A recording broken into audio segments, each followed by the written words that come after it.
Hello, guys. Welcome back to SWS Boxing. Delighted to be joined with Ellis Zorro, the WBO European Cruiserweight Champion. And you're 16 and 0, aren't you? 7 knockouts? Yeah, yeah. Yeah.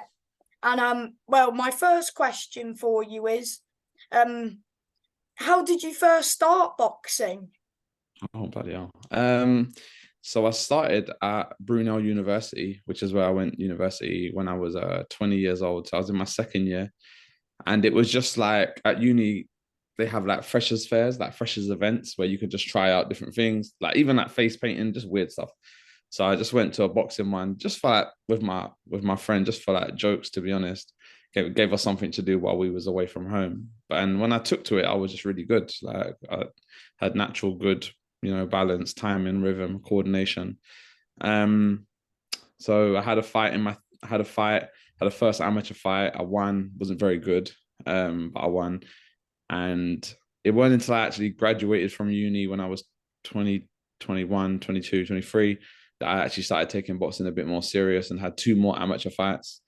And then I turned pro in 2017 when I was 25 with Steve Goodwin. And then, yeah, we're here. Hmm. So, how did you feel going into your pro debut? Um, I didn't really like. I had a coach who kept me away. I had an old amateur coach from the Lynn. His name was Roy Connor, and he kept me away from like everything. To be honest, like I didn't really spar. I think I sparred 8 rounds for my debut. Um, Obviously, no one knew who I was. Like there wasn't no pressure on me, so he just wanted me to box and keep it long and enjoy it. Like there wasn't any pressure to get a knockout. There wasn't any pressure at all, really. Like no one knew nothing about me. I'd never really had I had 3 amateur fights, so even like close peers of mine, they didn't really expect much from me. So yeah, I didn't really feel that much pressure, to be honest with you. Hmm. And I guess I was still seeing if this is for me, if that makes sense. Like I was still figuring out things for myself. So yeah. How many fights were you with Steve Goodwin for? 9. So I had 9 fights with Steve Goodwin. My contract expired at just before lockdown. I think a week before.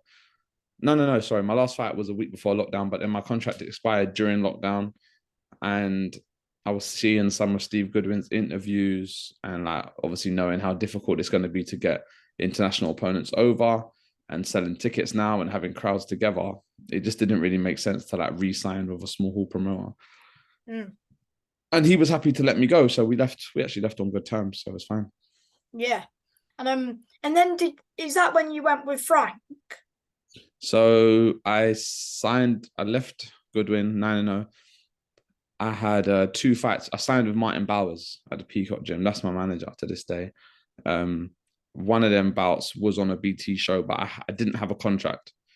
Didn't really make sense to get a contract at that point because I didn't really, other than being 9-0, 10-0, I didn't really have hadn't achieved anything, if that makes sense. So Hmm. yeah, I wasn't in contract, but I had met Frank, I had been to the office, I'd fought on a BT sport card. So it was heading in that direction for me, yeah.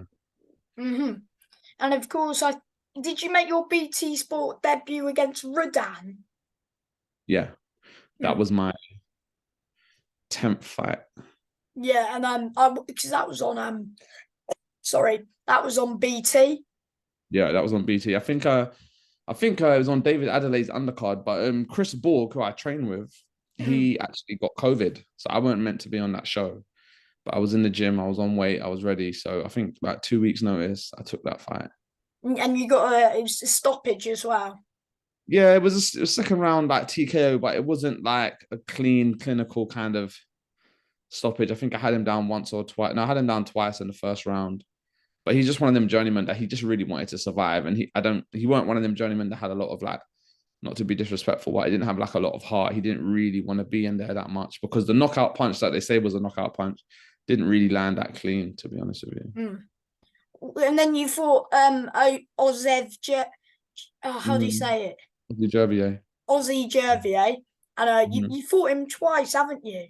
Yeah, so he was my last fight with Steve Goodwin. Um, and I think he was coming off, I think he just lost to Lopez. I think his name was Lopez. for the Southern area. So he just lost to Lopez, and then he fought me. And it was a good like little measuring stick because I dropped him. I think I dropped him twice or dropped him once, but it went 6 rounds. It was a tough fight at times. And then yeah, lockdown happened. I went away, signed with Martin, had a bout on BT. Then I rematched him and I dropped him, finished him in the first round. Yeah, that was on a TM14 show. Yeah, so I was still trying to, as you can see, going from a BT Sport card to a TM14 card. It's like TV to small hall. It's not like a disrespectful thing, but I was still struggling to get bouts, still struggling to get out.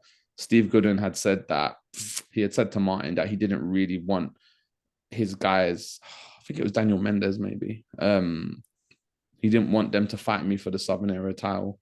I think it was Mendes. Someone in the good way. I think he was. Yeah, well, Mendes is. Or Mark Little. Mark Little. Oh, it was Mark Mendes Little as well. Yeah. He said to Martin he didn't want me to fight them for the Southern Area. That he's not going to let me do that. Kind of. And then he matched them two together. Yeah, exactly. So the belt stays with him. So we were struggling to get belts, struggling to get shots. So yeah, TM14 opened the door for us. It was a good show, to be fair. We went on there, put on a good performance. Yeah. And yeah, obviously the boxer came next. I'm 11-0 at that point. Yes, and then you had 3 fights in one night. What was that like, fighting 3 times in one night? We had tried to copy it a little bit in sparring. I had David Jameson down actually, and I had him down for that camp, and I would do 3 rounds of him, then I'd rest for like 10 minutes, 3 rounds of someone else, then I'd rest for 10 minutes, and I did another 3 with David Jameson. But on the night, it was very difficult to like get the timings correct because with TV and interviews and knockouts and this and that, it was like you never know how long you're gonna actually be. Like between my first fight and my second fight, because I was drawn first, I think I was like 90. I was waiting for like 90 minutes, but then between the second and the third, maybe 20 minutes, and it would have been even shorter for Ricky Reeves and the other boys because I went first. But it was a good experience. Like I knew I would win. Yeah, it was a good experience. It was so like with the first fight against Farrell, were you just trying to just stay composed because you?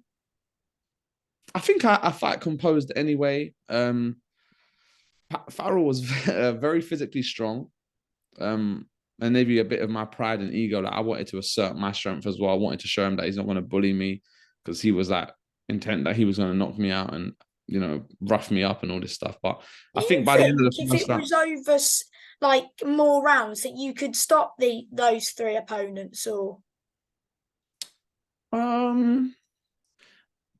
Yeah, Jay Farrell, I was nearly getting him out of there. It's hard to say with Ricky Reeves because he had 2 hard fights in his defense. So by the time he got to me, he was already kind of tired.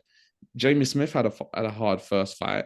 I think Jamie Smith is probably better over the longer distance, a bit like myself. He's Southern Area champion at the minute. Yeah, he's probably English. Yeah, he's fighting Nick Parker, I believe. He's probably better over the 10 rounds. He was the hardest fight. He was the only guy going into the competition that I don't want to say could beat me because I didn't think he would beat me, but like he was the only one that I had to worry about. He's a big lump. He can punch. He caught me with a few good shots in the 3rd round, but he can box as well. So yeah, he was the only one I was really like worried about, to be honest. If I'm going to use that word. Do you think that first fight took more out of Jamie than it did you? I don't know. Like obviously I went 3 rounds. He went 2 rounds. But his first round was hectic. But because that was a dogfight, that one. Yeah, but not to be that disrespectful, but it's the same thing that happened with me and Dex Bowman. It's like if it's a dogfight, it's because you're not doing something that you should or could be doing. Jamie was good enough to kind of just counterpunch. What was his name again? I forget his name. Jack Fay. Yeah, he was a lot better than him. But I think Jamie wanted to swing with him and wing with him. But Jamie could have easily outboxed him and just put him on a jab and just walked him round if he wanted to. Was you watching the tournament after your first fight? Were you watching? Yeah, so downstairs. So where the changing rooms were, it was like downstairs in some basement. It was on TV.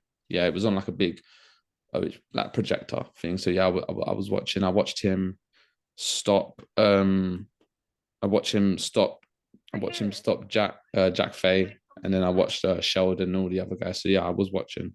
Yeah.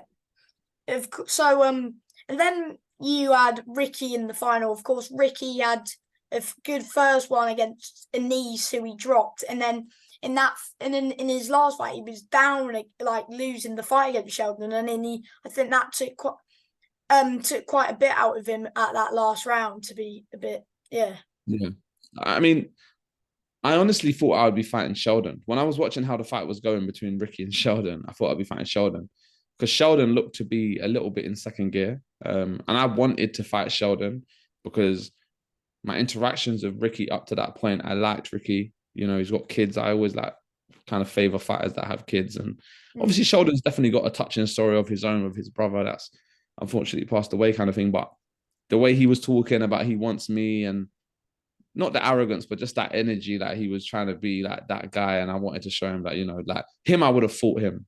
I would have had a scrappers with him. I wasn't going to box him. Well, so you would have stood there and had a yeah. But watching what Ricky did to him, he just didn't have the end. Sheldon didn't really have the engine or the toughness. He was knackered as well. Yeah, and I don't really know why, to be honest with you, because I just think he's just not in shape. I think he's a really good technical boxer, but I just think he's just not like in actual shape to fight. But he's a better boxer than Ricky. He's really good boxer. What did that mean to you, like winning that tournament? It's a good question. It meant a lot, but it hit me by surprise. Like I knew I would win. Obviously, you know, I'm confident in that way, but it's with Sky and Boxer. I'm managed by Martin Bowers. I'm kind of connected to Frank Warren BT Sport. I fought on BT. So kind of in that sense, it kind of threw a spanner in the works because in my head, I'm like, oh, I'm just about to sign with Boxer. So what's that going to look like? You thought you was going to, because of course, when you win that tournament, you get a contract with Boxer normally. Yeah. Why did you go with Frank instead? So Boxer said they would offer you £40,000 and a 6-fight deal. They offered me one fight. And it was an 8-rounder. It wasn't a title fight. It had no security in there. So I was like, when I spoke to the guy on the phone, I was like, well, why are you selling it as if you're signing guys? And he was like, yeah, no, in the contract, it does say that, you know, we get to take the option on you, which is true. It did say that. And they chose to not take the option on me. There was some people that were saying within Sky that were saying, you know, I'm too boring. Or I'm not. I think even Ben Shalom said that, like, I'm too boring and not entertaining enough. Which is funny because then it's like my next fight with Dex Spellman and then my fight with Jose Burton. I've got like contender for round of the year with Deck, and it was a great fight. That was a very good fight. Then I've just got knockout, well, contender for knockout of the year against Jose Burton. So yeah, you know, Ben saying I was a boring fighter or whatever. So when you fought Deck, when you dropped him, was it round 4? Yeah. When he got back up, did you think that you were going to take him out? Honestly, because it's in the past now, like I was hoping he didn't get up because from round 2, I knew in myself, like, you know, I train enough, spar enough. I've had enough fights to know that something wasn't right in me. Like I didn't have, my energy levels wasn't there, if that makes sense. Mm-hmm. And then even when I dropped him, it was like, I think it was the rest of the round, I had like 2.5 minutes left. It was a brutal body shot as well. Yeah, even trying to get him out of there, like knock him out, was taking more energy out of me than it was his. And I think that's why he came back and in the 5th round had such a good round, 5th, 6th round, 7th round had such a good round because in the 9th round, I couldn't hear anything because the 9th round. That was an 8-rounder. The 8-rounder. Oh no, I think in the 7th or 8th. Oh, okay, right. Yeah, 7th. The 7th was the mad one. Yeah. Everyone was going crazy. Going back to them not signing me is that, you know, they said I can fight on the undercard of Mikael Lawal and someone else because he was meant to be fighting them I think it was David Jameson actually. He was meant to be fighting them for the British. They said, you know, we could put you on the undercard and then, you know, it was like maybe you can fight the winner kind of thing. And it was just like, there's no stability here. Do you know what I mean? It wasn't what they did with Dion Chima, whatever his name is. Like, yeah. Wasn't the same kind of like reaction that I was getting. So yeah, because they built him up quite a bit.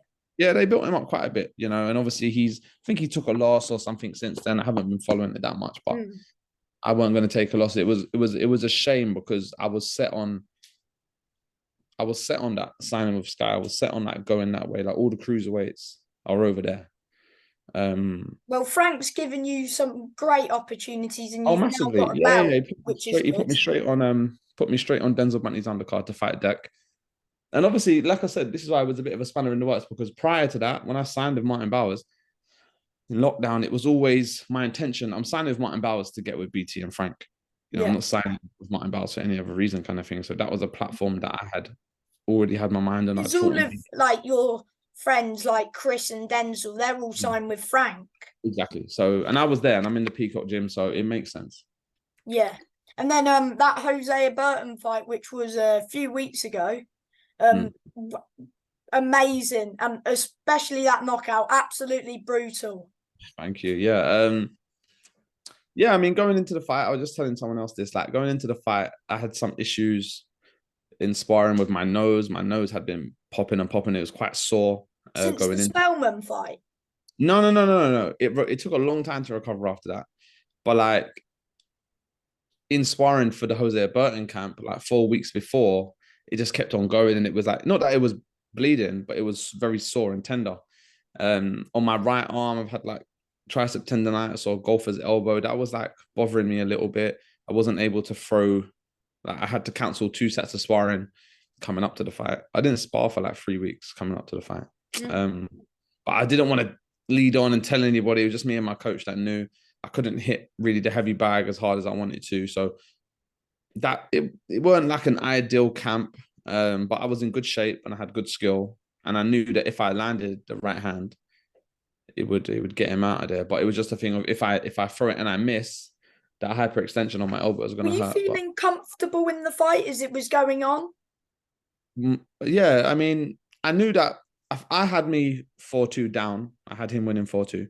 Yeah, Um, to be no offense, I had the same. I had him yeah, I up. had it in my head. I had it 4-2. But you're in different kind of fights where it's like I think two judges had it 3-3 and one judge had it 4-2. So if Yeah, it's stopped, then he would have won. But it was just body language, eye contact, and like the pace of the fight. I knew I was getting to him. I did and he not was think starting to tire out a bit as well. even in the fifth round, he had a really good round. But it's like I think the fifth round was probably his best round. But Mm. see, with the crowd and just like the blood, it just makes it look like something that it's not. Physically, I was very like comfortable. I was blocking a lot of his shots, but obviously they're grazing me or whatever. But my head's never flying back and my Yeah, eyes are not rolling in my head. It weren't like that, but it was just like the mess just made it look bad. And I guess it spurs on your opponent when you're blooded up like that. But yeah, like he was holding his feet a little bit. That jab to the body was hurting him. He was very cautious and wary of me. He started to breathe with his mouth open. And it's a 10 round fight. This is what I'm saying about the boxer did you tournaments. Like always know that shot was eventually going to come? against someone with like a low left hand like that and a good jab, like an active jab, like he throws the jab out quite actively. I think, yeah, it's like quite it's not easy, but it's something that I'd been working on in my mind to set up and to throw. But that or body shots. But credit to him, he weren't really standing still for me to land body shots at all. That time when I hit him with the right hand before I knocked him out, that was the only time in the fight he really stood still. But and that's what I'm saying. The boxer was 3 rounds, so you have to fight like it's 3 rounds. This is 10 rounds. It's a Yeah. different kind of fight. It's completely different. So I knew I was down on the cards, but I knew I would get to him. I just thought I'd TKO him or he would quit. I didn't think I'd knock him out like that with one shot. Mm. But you did. Yeah. So what did it mean, like winning that title? Like, and what does the future hold for you? It meant a lot because I think after the disappointment of the boxer not signing with Sky, and obviously you get a golden robe and money, but you don't, do you know what I mean? Like my profile actually dropped. If you look, like I won the boxer, and then it was very quiet for me. That we were still struggling at BT and Queensbury to get title fights or to get good opponents before Dex Bowman come along. I sat here and watched Ricky Reeves have a fight, Sheldon have a fight.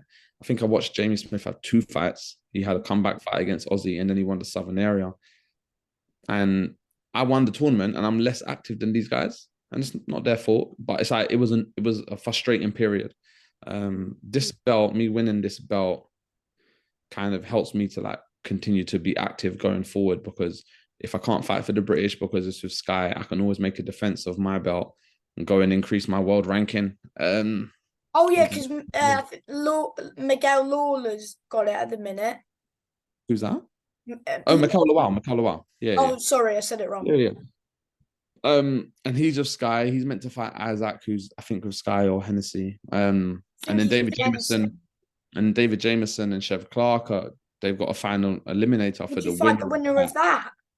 Yeah, but that's a final eliminator. So the winner of that is going to go and fight the winner of whoever's got the British title. Yeah. So if I try and They fight for could the be waiting British, quite a while because exactly.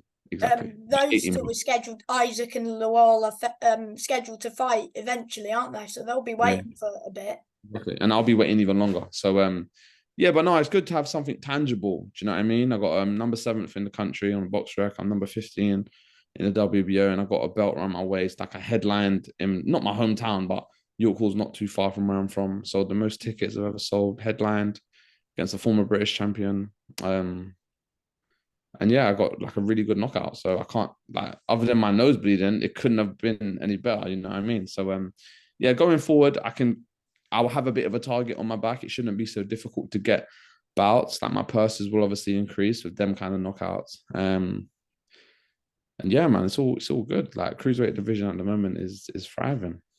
So, when can we expect to see you back out? I think I'll fight in September. That's not confirmed, but Yeah. I know August is a very quiet month. I think July would be too soon, just with like my knuckle was a bit sore after that fight, and obviously if it was July, I'd have to be right back in camp straight away. Have you So trained since your fight? Yeah, I trained. Yeah, I trained. I wasn't in the same kind of like when I had the fight with Dex Spellman, I wasn't able to train for a while. I was mash up for a bit. I had a week off. I went abroad, and then I was still quite damaged, like my forehead, my face, my eyes, my nose. But this fight, it wasn't really like that. Other than like my knuckle, my elbow being a bit sore, it was fine. So yeah, probably September. If there are shows in August, I will like to get out in August. But at this point, it's just as much as it's about staying active, it's about who I fight. You know what I'm trying to say? And making the right decisions. But I leave that to Martin Bowers. Yeah. Mm-hmm. And do you want to just thank anyone who's helping you? Yeah, Martin Bowers has like put me in this position. Like it's been really difficult. Like if I just give you a backdrop, when I was like 7-0, I was trying to fight for a Southern area title. When I was with Goodwin, and it's like Goodwin wasn't really like respecting me like that. I've obviously having rematches with journeyman like Ozzy Jovian, no disrespect, but that's not what I'm trying to do in the sport. Like it's been difficult. I've been inactive, winning the boxer, and then my profile just dropping, like other people getting opportunities and whatnot. So, but Martin is kind of like putting me in this position, and Frank like headlining at York Hall and BT Sport, like for a WBO title, I can't complain. Do you know what I mean? So now, top 15 ranking, I've got a route. So yeah, my coach, my manager, yeah, obviously my friends and my family that come to support, and everyone that's like kind of kept the faith in me, regardless of when it looked like nothing was happening, because it hasn't been easy. Yeah. Mm-hmm. And congratulations on the win, mate. And yeah, just thank you for your time. Thank you, man. Thank you, mate. Enjoy the rest of your Take day. care. Take care.